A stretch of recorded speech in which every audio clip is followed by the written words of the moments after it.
Hey, good morning. It appears we are in fact live. We are live on the Facebook pages. Good morning, folks. We'll give people just a minute to get on here. It looks like it's 7:31 by my computer's time. My name is Mike Seeklander. We have 5 people on. Let's see how fast people get on this morning. Last week, it went from like 5 to 35 in 2 minutes. We're at 14. Come on, hit 35. I want to hit 35 in like 2 minutes. Just kidding. Hey, good morning, folks. I'm going to go ahead and kick it off this morning because I have a range session. So good morning. My name is Mike Seeklander. Welcome to the Facebook Live, Shooting Performance TV. Call it whatever you want. The original version of this was the DDC, the Daily Dry Fire Challenge. Of course, today we're going to be doing a little bit of dry fire. And in what I want to talk to you about today, we'll be doing some instructional and some dry fire as well. Of course, as we jump into this, I would appreciate a few things. Number one, please, if you can, share it. Let people know that I am live and we're on the Facebook and they can join us and it's free. And I'll answer questions.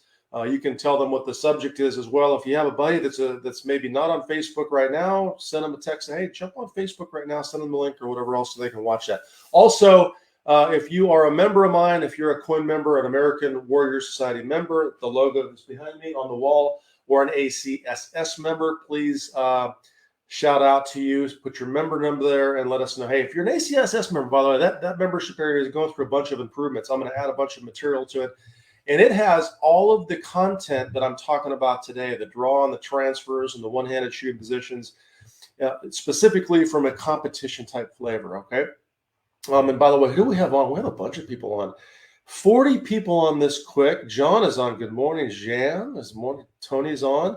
Will, hello, Will. How are you? Of course, IDPA. Chris is in the house. Good morning. Good morning. Cody is on. Brian is on. John, again, I think the second John from Mr. Dallas. Andy, good morning as well. So, all right, folks, do me a favor. If you would click that share button and let people know that we are on live stream. You can go ahead and share it in my Training Addicts groups.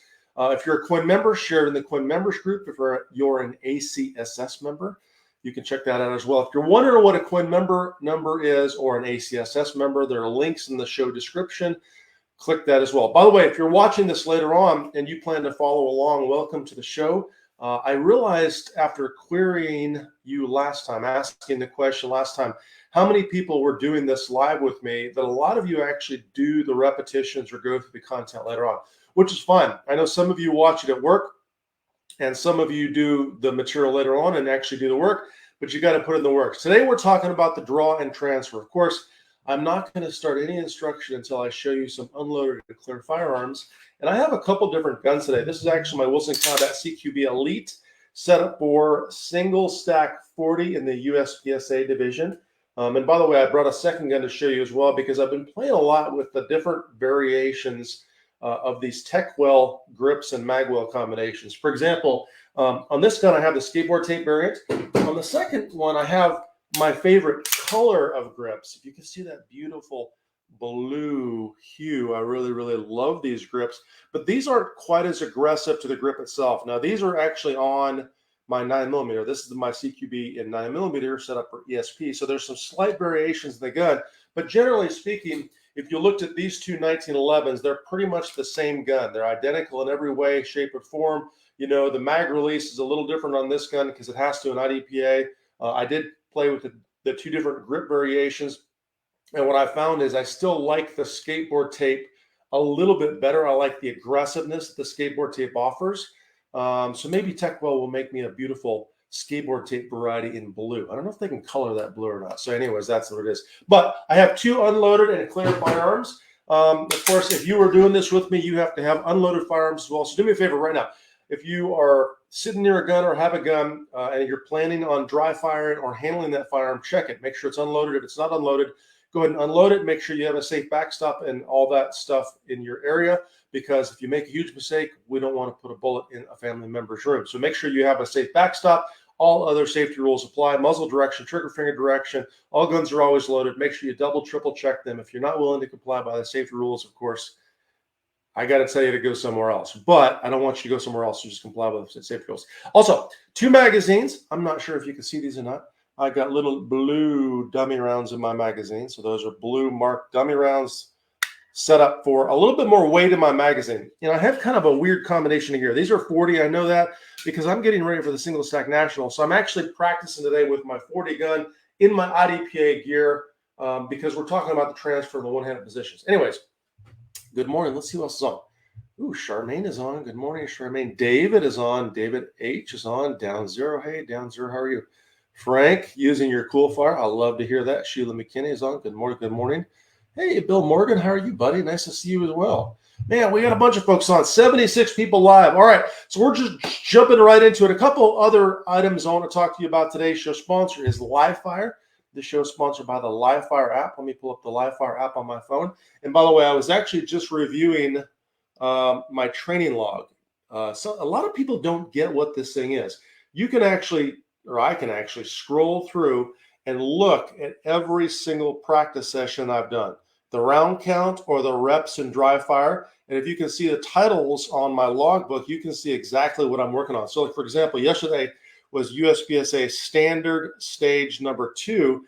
I did 2 sessions yesterday, and that's why I put number 2. I did a morning session. I did an afternoon session for different light.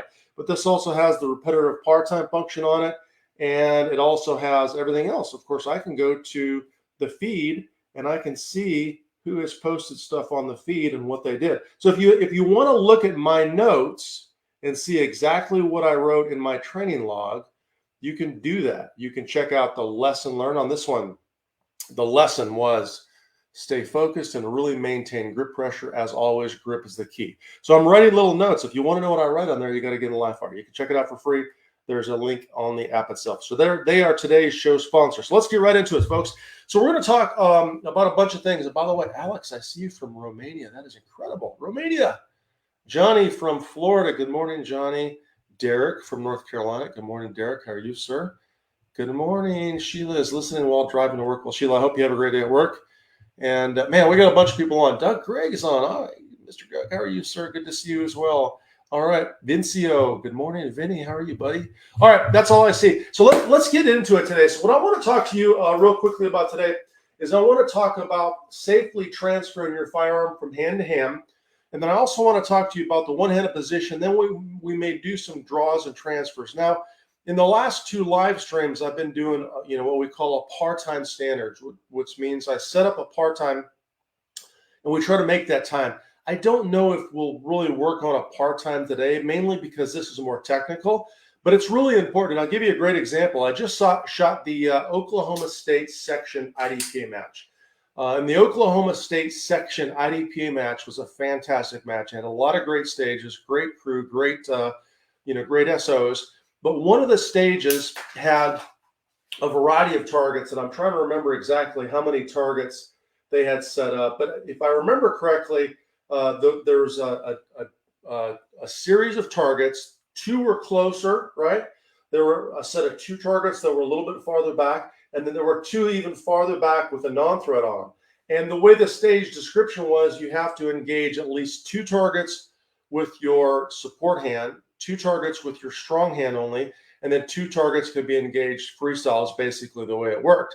And in that particular stage, I transferred to my support hand, I engaged the front 2 targets, transferred to my strong hand, engaged those 2 targets, or at least that was the plan.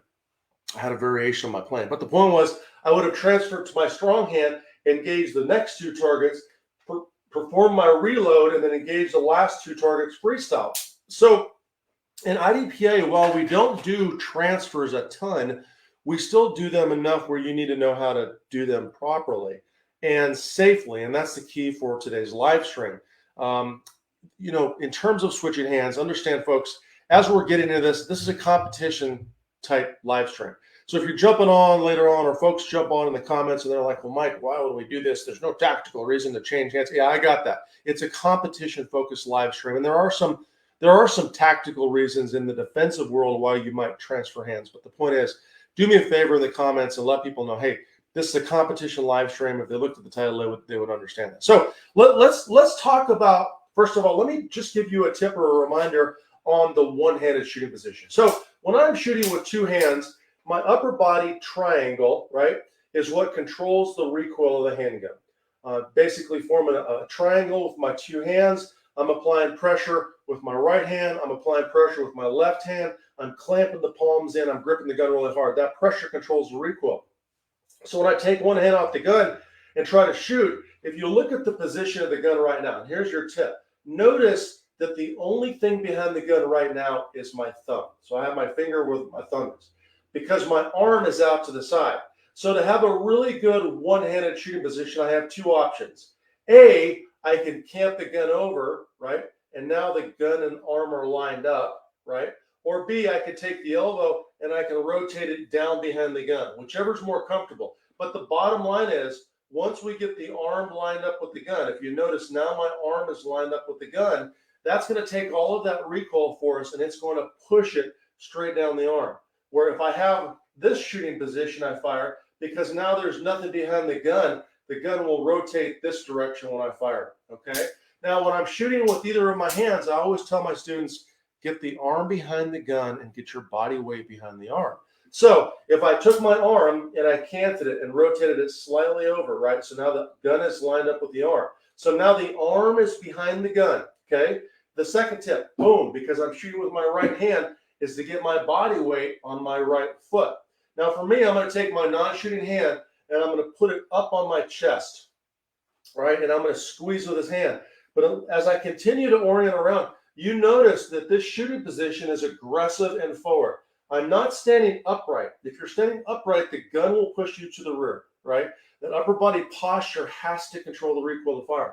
So get the arm behind the gun and the body weight behind the arm. Now, if you looked at my feet right now, if I'm shooting with my right hand, my right foot would be forward, right? If I'm shooting with my left hand, my left foot is going to be forward because I'm going to, once again, get the arm behind the gun and I'm going to get the body weight behind the arm, okay? So get the arm behind the gun and the body weight behind the arm. Now, when I'm shooting 1911 system, I'm going to flag the thumb, right? So I'm going to have it up on the thumb safety. And this is a word that Rob Latham hates. He hates the word flag. So, but the point is here, the thumb is going to ride the safety. If you are shooting any other system at all, a Glock, XDM, M&P, whatever, the thumb has to be in a position where we're still creating pressure on the back of the gun. So don't take the thumb and put it too low down here and create a gap. The thumb has to be in a position where you're creating pressure on the side and the back of the gun, right? Don't flag it too high, and that's the reason he hates the term flag. Don't flag it so high that we start to pull this part of the thumb away from the back of the grip. That's wrong, right? So I want to have the thumb in a position so it will create as much pressure on the back of the gun as possible on the side of the gun, okay? So there's some tips on your one-hand position. And by the way, as we're doing this live stream, I know you're going to have some questions, and I know you're going to throw them up there, but do me a favor and wait till I get close, maybe, and sip my coffee before you ask your questions. And also, let's hit the share button. We have 87 people on right now. I would love to have 150 on. That's my goal for today is 150. For whatever reason, we've been hovering right around 80 to 90. I think last week, Chris, type it if I'm wrong, maybe we hit 115, 120 or something like that. Back in the day, we were hitting 200 plus pretty easily. So if you click that share button, find a group on Facebook. I won't start teaching. I'll take my time, sip some coffee, and maybe answer some questions. Hello, Lucas from Botswana. Lucas, did you share for me? Do me a favor. Click that share button. Gilly, good morning. Good morning, everyone. Gilly, click the share button. Come on. Who else is on? Daniel. I know Daniel's going to share. Joey Russo is going to share. Alex Ispas from Romania. What time is it in Romania? It's got to be really late in Romania right now. Got to share the button. Share it. Johnny in Florida, share the live stream. Come on, folks. I got 85 people on. I got to hit 90 here in a couple seconds where people are not shared, I could tell. Or maybe Facebook is not allowing us, right?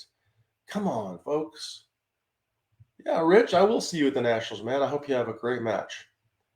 Okay, so let's get back into it. I know you're going to click the share button. So in terms of the transfer, so we've talked about the one-handed position. Real quickly, I want to work on your transferring. And when you're doing this, of course, make sure you're unloaded and clear.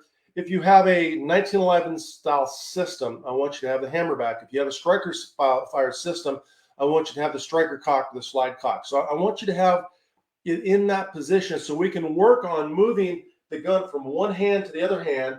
We're going to start this drill with finger on the trigger. By the way, this may go on Instagram as a tip later on. And I had an Instagrammer say, Mike, I thought we never have our finger on the trigger unless we're ready to shoot. And I'm like, wait a second, but I'm on video with my finger on the trigger, right? It's a demonstration, folks. It's the context of a drill. So just to keep it simple for you Instagrammers or video gamers that watch Instagram every once in a while and see me teach something, you don't have the full context. When we're starting this particular drill, when we're doing our transfer, we're starting with our finger on the trigger.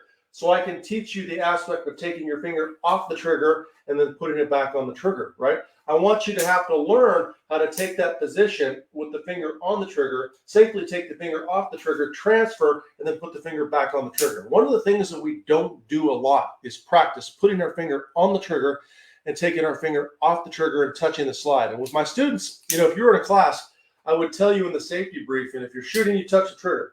If you're not shooting, you touch the slide. If you're shooting, you touch the trigger. If you're not shooting, you touch the slide. If you're shooting, you touch the trigger. If you're not shooting, you touch the slide. So in terms of the transfer, let me slow this down a little bit. What I'm going to do in my transfer is I'm going to take that trigger finger and I'm going to reach up and touch the slide. And then I'm going to use the slide itself to push the gun across to the other hand. So I'm literally using the finger on the slide to start to open up my grip. And I'll show you this from the other side here in a second. Okay, so I'm pushing the gun across. But in this position, here's your tip. There's no way as the gun comes across, if the finger's in the right position, that it will slip inside the trigger guard because of where it is. Now, if I transfer here, I could slip the finger in the trigger guard and touch the trigger, which is a bad thing, right? So I've spent a lot of time working on transferring safely by touching the trigger and touching the slide, right? So once again, let me show you the other side. So here's the transfer. So when I'm doing the transfer, once again, we're starting with the finger on the trigger to practice that, right? I'm going to take my finger off the trigger, and I'm going to start to flag the thumb higher and higher and higher, and I'm going to start to open up the back of the grip. Now, once I open up the back of the grip, there's a certain spot where there's basically space for my thumb to go into the pistol grip itself, right? And then I'm going to flag the thumb, and now the other hand is going to come into play, and I'm going to drive my other hand up the back strap of the gun. And there's a point right here where I have control of the gun with two hands. These three fingers on the front of the grip, and then my thumb on the back of the grip, right? Okay, and then I'm going to slide that hand out of there as I drive the other hand up nice and high. Of course, if I were shooting, my feet would have switched up during that position until I fire my shot. So if I'm transferring, for example, from my left hand to my right hand, I'm in a good shooting position here, right? I'm going to touch the slide, open my thumb or flag my thumb, drive the hand in. And as I'm doing this, I'm switching feet. So when you practice this, touch the slide, open the grip, switch your feet, build your position. Touch the slide, open your feet, step backward. And I'm always building that posture. And what we're going to do is we're going to do some transfers back and forth here in a second. By the way, we have 107 people live. 107, that means a bunch of people shared. Thank you, folks. That's incredible. Everybody share. Good morning, Kevin. Daryl Rimple, if that's the right pronunciation. Good morning. How are you? Daniel, good morning. Thank you, Daniel. Mr. Gerald Deese, number 952. That's Gerald's coin number, his American Warrior Society coin number, which mine is number 1. That's why I have that tattoo. So my coin members can't present their challenge coin. You know what the coin system is? You present a challenge coin theoretically in a bar or wherever else. And if you don't have your coin, the other person has to buy you a drink or something like that, right? That's the coin. That's a challenge coin process for our American Warrior Society coin members. It's so we can identify each other after the grid goes down. Just kidding. Well, maybe not. Maybe that's true. Okay. If you haven't shared it, let's get to work. So here's what I want to do first before we do a draw and transfer. I just want to work on the position and the transfer. So if you're doing this with me now or later, I want you to grab your firearm, make sure it's unloaded first. Let's go ahead and grab it in a strong single-handed position or single-handed grip, okay? Remember, get the arm behind the gun and the body weight behind the arm. We're going to start with the trigger finger on the trigger, and I am aiming right at the camera just so you can see exactly what I'm doing. Then you're going to take your finger off the trigger, touch a slide, transfer it to the other hand, switch your feet. The other hand goes on your chest. Grip with the other hand. Finger, Switch your feet. Different orientation. So we're going to work on transferring the gun. Transfer, touch the trigger. Transfer, touch the trigger. Transfer, touch the trigger. Now, for those of you that are competitors, probably most of you are competitors. Mike, what am I doing with the other hand? So for me, a little secret that I found is when I'm doing my one-handed practice, if I grip with this hand, the non-shooting hand, when I grip with that hand, it automatically increases the tension and pressure with the other hand. As humans, we're hardwired to have, there's a word for this and I'm losing it right now. Someone that's really smart help me out. We're hardwired to react to the things on the opposite side of our body. So when my left hand grips, it increases the pressure of my right hand grip for whatever reason. So when I'm doing my position, I'm going to transfer, I'm going to grip here. I'm gripping with my non-shooting hand. When I transfer the other target, now I'm going to grip with this hand, right? Transfer. So I actually have two targets, one target there and one target there. So I would work the drill just like this. Transfer, transfer, transfer. Notice how I'm switching my feet. Transfer, transfer. Fingers should touch the slide initially. Transfer. Work this with me if you're not. Every time you do this, build a good shooting position, whether you're using that canted position I taught you or the arm rotated down. Either one is good. And you may say, well, Mike, how do you know which one is better? Well, you go to the range and you shoot. You shoot from a slightly canted position. You shoot from a dropped elbow position and variations in between, and you watch how the gun recoils and recovers. So anytime you're trying to assess a good technique, a good one-handed technique, a good two-handed technique, I want you to consider that shooting is the best way to figure that out. Live fire recoil will tell you everything you need to know about any given technique that you're doing, because it's going to move the gun. It's going to give you that recoil impulse, and then your hand position and pressure will effectively show you how effective what you're doing is. And if it's not effective, then change it up. Okay, let's see what we have. All right, if you have questions, folks, show me your questions, please. Put them up there. I don't see a lot of questions right now, which is good. Hey, Adrian, Knoxville, Tennessee, 197. Adrian is number 197. That's a very low coin number. That is awesome, man. Navin Dionaf from New York, man. Navin from New York. Good morning, Navin. How are you? All right, folks. Joey's right. Sympathetic strength. Sympathetic. So I'm gripping here and I'm gripping here. This is sympathetic. This hand relates to the other hand. Two sides of my body, right? Interesting. I didn't know that, right? All right, so let's go ahead and translate the draw to the draw and transfer. Now, when I draw a handgun, I'll shoot to that target. I'm drawing by moving both hands at the same time, right? I'm attacking the gun from the rear. Then I'm going to drive up and I'm going to index under the trigger guard. So in the draw and transfer, I'm going to do all of that the same. But once I index under the trigger guard, I'm immediately going to start to flag the other hand up and then drag it out of that position. So instead of me indexing and drawing like this and completing my grip, I'm indexing and I'm driving the thumb in and I'm switching the hand out. And when I do this, I'm not as concerned with touching this. I'm more concerned with flagging the thumb and getting out of the way so I can drive the other hand in here, right? But I feel this position, right? So when I'm doing this, I'm going to draw, I'm going to transfer, fingers touching the slide, not the trigger, pushes the gun across. This hand has to attack the gun from the rear, transfers up the back of the gun. And of course, I'm going to build my shooting position, boom, boom, and fire my shots. So once again, a full draw and transfer, nice and safe. When I do this, my trigger finger never goes near the trigger. I never do this. See that? That's bad. It needs to be up here. So when I transfer, I can't have that trigger finger inside the trigger, right? And a lot of times, to be honest with you, when I'm doing one-handed shooting, I'll just set a target up on the range. I'll fire a couple shots. Boom, boom, transfer, boom, boom, transfer, boom, boom, transfer, boom, boom. And I'll actually do that on two separate targets so then I can assess my right-handed shooting target and my left-handed shooting target, and I can run diagnostics on those two targets. I can look at those two targets and say, hey, am I moving the gun in any specific manner? Okay.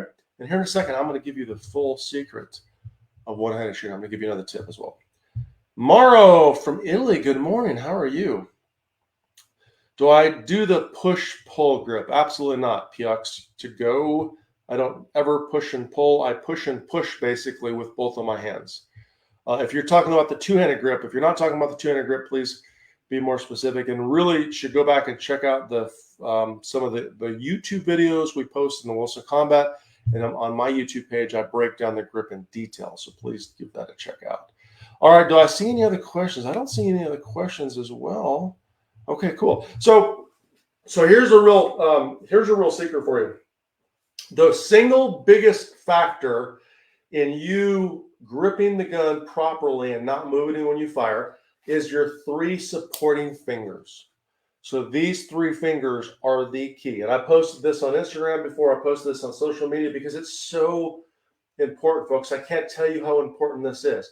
When I'm working on shooting with one hand, I am specifically working on the feeling of gripping down really hard. You can kind of see the white in the knuckles of my hands here because I'm gripping. That's a loose grip, right? There it is. That's a tense grip. I'm gripping really hard, and then I'm maintaining this lock. Once I maintain this lock, now I can pull the trigger any way I want to pull the trigger, and the gun won't move. If, however, I have a little less pressure in these three supporting fingers, every time I fire the gun, I'll move it.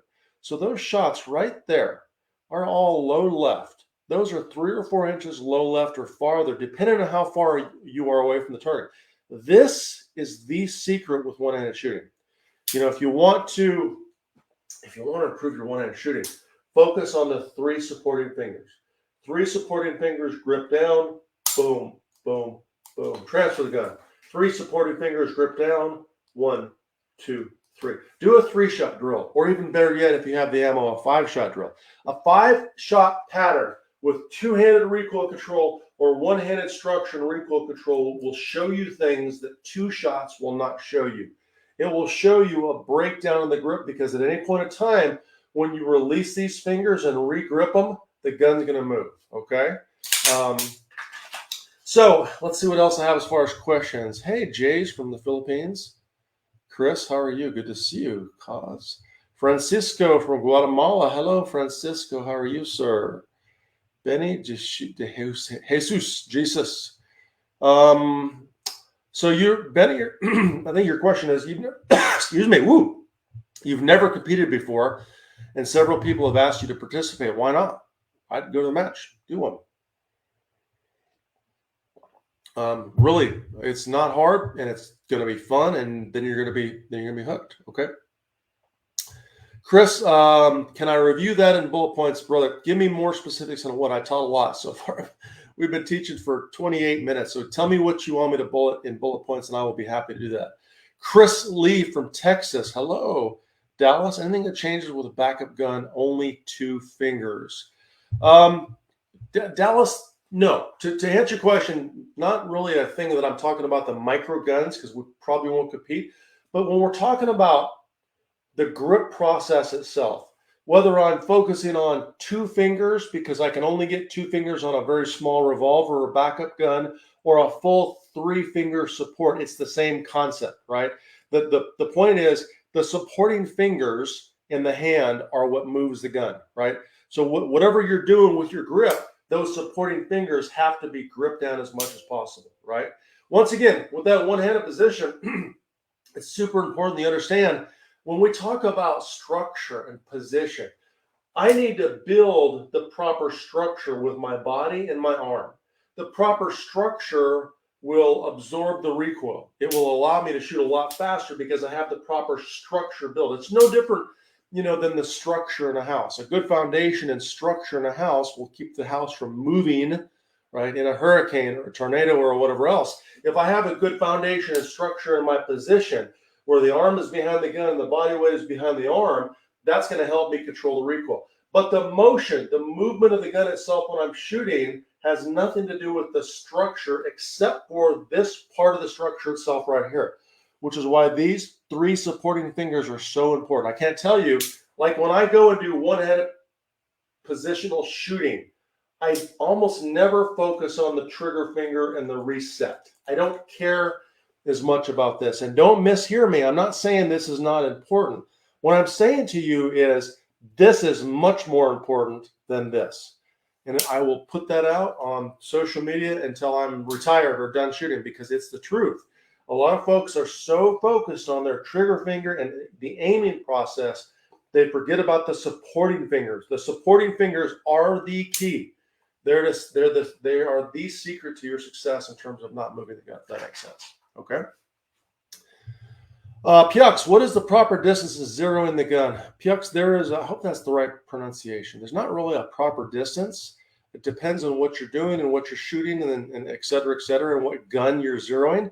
But for handguns, I'm going to zero my handguns at either 20 or 25 yards and check the zeros. Now, if I'm shooting Bianchi, or if I know I have a standard stage, it's going to be a 40-yard standard stage, I am also going to check the zero on the standard stage, and it sort of depends on what bullet weight I'm shooting. So, for example, a 147 grain bullet in 9mm is going to fly and have a slightly different trajectory than maybe a 115 grain bullet in 9mm. So you got to kind of look at your bullet weight as well. So there's not one great answer, but generally 20 to 25 yards. Okay. Benny, thank you for watching. I appreciate that. Gabriella, good morning. How are you? Julia's from the Philippines. That is so awesome. Okay, so Chris, so to summarize, let's go back to the beginning, and then we'll do some Q&A. And folks, I got to go to the range.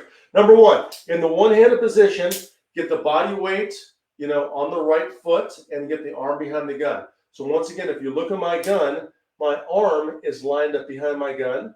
Notice how that's lined up. The second way to do this would be to rotate the elbow and the shoulder down.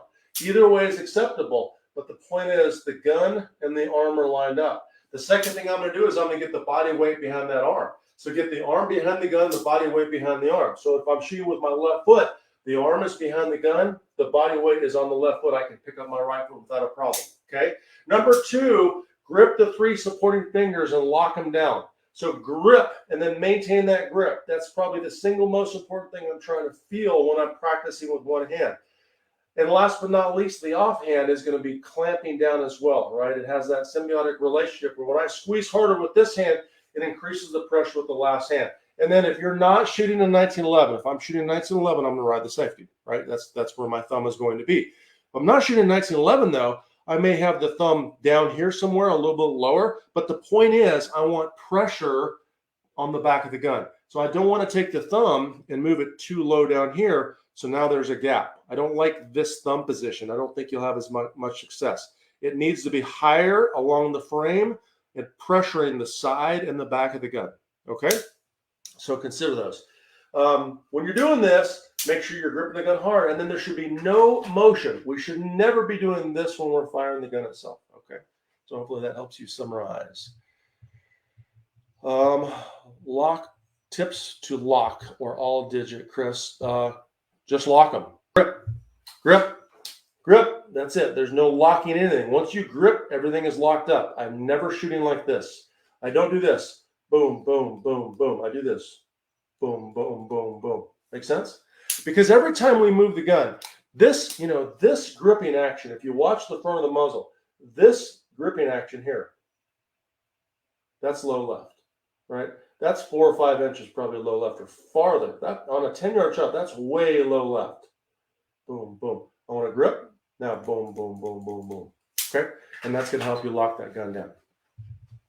Hey, Jay Castaneda, how are you, man? 50-50 strength in the master grip. Yeah, Jays, I would describe my gripping action in the master grip, the two-handed master grip. I'm gripping the gun probably about 50-50 with 2 hands. I don't do 60-40. I like to think back in the day I tried 60-40, but I don't do 60-40. I do about 50-50, and I can still move the finger fast. And a lot of people will say, well, you can't move your finger fast with 50-50. Yeah, yes, you can. You can absolutely move your finger fast. You just need to learn to move your finger fast, because no matter what grip you're using, we should be gripping hard with both hands, right? If you're trying to control a full power, major power factor, 40 single stack or 45, you have to grip with both hands. I can't loosen up with one hand. or at least across the board, shooters can't loosen up with one hand. So I'm gripping the gun hard with two hands. But of course, as I talk about in our grip video, I'm also driving the palms together. I'm counter-rotating the palms. That's a key pressure area. If I don't counter-rotate the palms, I'm not putting as much pressure on the back of the gun, which is really important to me. And I tell you, when I'll do a 5-shot pace drill oftentimes where I extend the handgun, build my grip in 1 and 2 and 3 and 4 and 5. I've put a lot of those on social media. If I don't pressure my palms into the back of the gun, it makes a huge difference. So it's just a significant thing. We all, when I talk about grip, I always talk about placement, where the hands are placed, and pressure. But I don't mention sometimes, as much as I probably should, the pressure direction with the two-handed master grip. Okay. By the way, you can check that grip video out on the YouTube channel as well if you want to. So, all right, front side focus. So, PX, am I target focused or front sight focused? So that's a big discussion. By the way, if you're watching this right now and you want a detailed breakdown, go to thebiggercircle.com, click on the video series. If you want 6 hours of content where we break down alignment. When I say alignment, you hear front and rear sight alignment. I'm not talking about that. I'm talking about the alignment of the gun. Right, I can verify the gun is aligned right now at that close target. That target is only a couple feet away on my wall. So I can verify it's aligned enough out of my peripheral vision. Now, if you wanted me to shoot the thumbtack, I may have to take the gun up here. I may have to find the front sight and the rear sight notch, and I may have to verify that they're aligned. So when we talk about alignment, it varies. So in terms of your question, there's no answer. There's no, I'm not target focused. I'm not front sight focused, right? I'm never going to commit to saying, hey, I'm focused on the front side. I'm focused on the target. By the way, focusing on the front side, that's probably a wrong term anyways. We should probably say something like, if we need to see the front sight, focus on it, maybe, and then verify it inside the rear sight notch and then on the target itself. But in terms of, am I visually focused toward the target or the sights? It depends. What target am I shooting, right? What's the distance? What are the variables of the target? Is the target moving? Am I moving? Are we both moving? Is there anything around the target that I don't want to hit? So those all dictate whether or not I've just very quickly pointed the gun and fired it, like you would point your finger, or I've taken the time to see the front sight and the rear sight notch, prep the trigger, and fire those shots. But we break that down a bunch in the Bigger Circle video series, which, by the way, if you haven't seen those are the first videos Mr. Rob Latham has ever done with anybody. So if you really want good content and you're patient enough to watch it and learn, go to thebiggercircle.com and order the video series. Okay. Yeah. So Brian, when drawing from a tight AWI, so this is not really the context of this live stream, Brian, but let me see if I can answer this. My palm fully aligned behind the back strap. So when you say your palm fully aligned behind the back strap.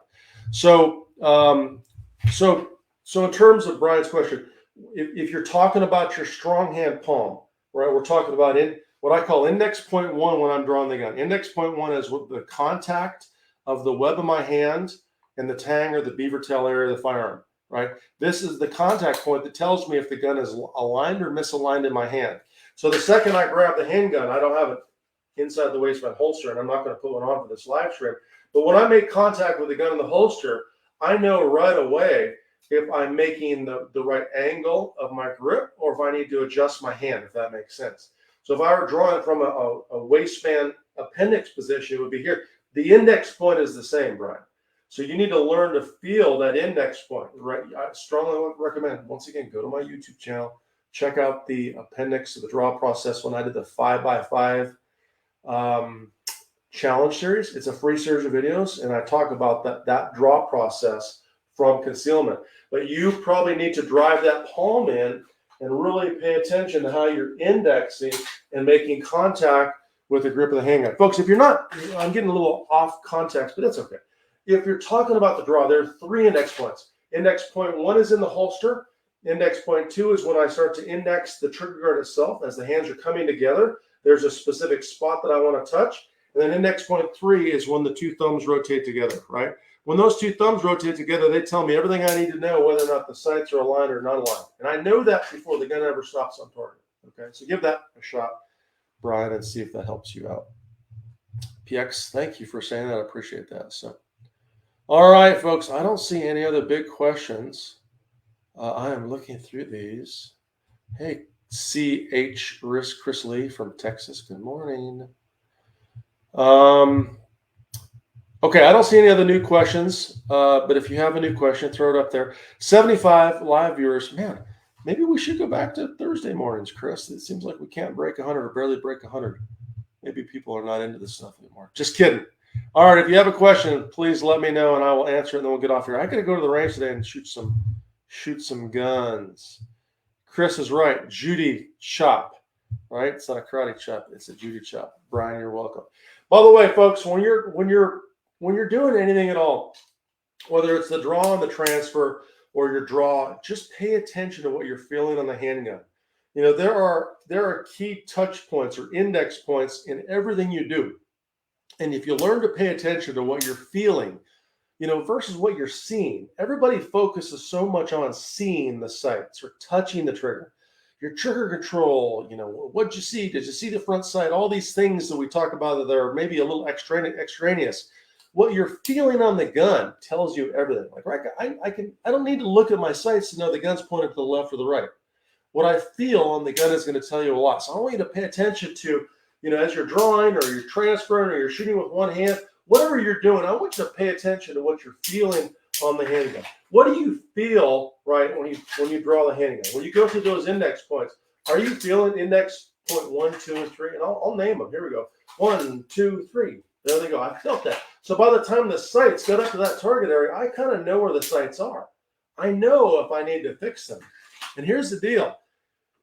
Do you feel what happens before you see what happens? Yes. So if you feel what happens before you see what happens, you're getting information earlier, and hence you're going to be faster in the long run. There's a little secret for you. Don't share that. Don't tell anybody I said that. Chris, the support hand, what if there's not enough room to touch the grip? I don't know how that would be, Chris, unless you have really huge hands. Some folks' fingers come like all the way down here. If you can, bigger grip back strap, if you can switch out the back straps or whatever else. And if not, understand that, you know, my support hand, I've never said it's on the back of the gun. I said it's pressuring the side rear part of the panel. I don't care about the front of the panel. I care about the rear of the panel, because the more pressure I clamp back here with either hand, the better off I'm going to be, because the gun moves this direction, right? It doesn't move this direction necessarily. So when I'm doing that, I'll give you kind of a visual. I have my left palm of my hand in position, but it's not way back there. I can't get it back there because I would push my right hand out of the way. So if you have really big hands, consider switching out the grips. Understand that you might also be clamping on your own fingers, right? Not just the grip, but I'm clamping down on my own fingers. That's really what I want to happen. You see that? Okay, I'll open that up a little bit. How about that angle? There we go. That's what I want to do right there. Okay. All right, yeah, Michael, I will be in Colorado. So, yeah. Jays, how do I practice with that insane speed? Just practice. There's no secret there. I wish there was. Chris, eyes closed practice. You'd have to be more specific. Eyes closed practice for dry fire or for reloads or for what? You can close your eyes to feel things. I'm all about that. But I'd hate to tell anybody on the live stream and answer, yeah, practice with your eyes closed, because that will go viral. Mike Seeklander got on the live stream and said, practice with your eyes closed. I think what Chris has pointed out is, will you feel more on the gun if we're taking vision out of the equation? Yes. You absolutely would in dry fire, right? Just be careful. Understand there's some safety constraints and everything that go along with that, okay? Yeah, I agree with that. Dry fire would be perfectly fine in certain aspects. Just make sure you have a purpose with what you do. Everything you do should have a purpose, folks. Everything, right? If you're practicing with your eyes closed, well, you're practicing maybe to verify your reload angle or to feel the touch points on the handgun. You know, am I feeling index point 1, 2, 3? Yes, so I do. But eventually, you know, I got to know if I'm feeling index point 1, 2, 3, what did that translate to in terms of the verification of the alignment of the handgun? Not to go too deep. Did it help or did it hurt? And, you know, there's a purpose in that little deal. So, yep. All right. let's see. Tac High just in. Is that RI Tac Ultra? Boke, I don't know what you're asking there. You're talking about Rock Island Armory Tac Ultra? I don't know. If you're asking if this is a Rock Island Armory, no, this is a Wilson Combat CQB Elite. I used to shoot for Rock Island. Great company, great people. I love those folks. But this is a Wilson Combat. Okay. All right, folks. Let's see here. Yes, Michael, there are tips for changing from the strong with the sport hand. Rewind the video. We covered that in detail. Matter of fact, I gave you some good repetitions, so I want you to go back and check that out in the beginnings of the video, sir. All right, folks. I don't have anything else that's popping up here. Sorry, it's almost 8:16 right now. Thank you for joining the live stream this morning. Hey, we had 86 to 90 people on. If Thursday morning's a better day, let us know that Thursday morning's a better day. I know some of you are on the IDPA page, some of you are on the American Warriors page, some of you were on the Shooting Performance page, but thank you for getting on all of those Facebook pages. If you want any more information about anything I've covered, there are some links that I put in the description. Please click those links. And folks, put the work in, put the effort in. I've given some tips. If you're watching this right now and you caught the tail end of it, just rewind the video as soon as I hit the end of the live stream and go back to the middle. That's where we talk about all of the transfer technique. We talked about transferring from strong to support hand, as well as the draw and transfer itself. And if you like this kind of stuff, let us know. Not sure what we'll do in the future, but I'm looking at doing some more part-time practice where we put it on the timer. Today, I know I got a little bit wordy and a little technical because the transfer is such a thing that could be potentially unsafe if you do it wrong. So I really wanted to make sure I got that across. So folks, that's all I have. And thank you so much. Have a great day. And until then, train hard.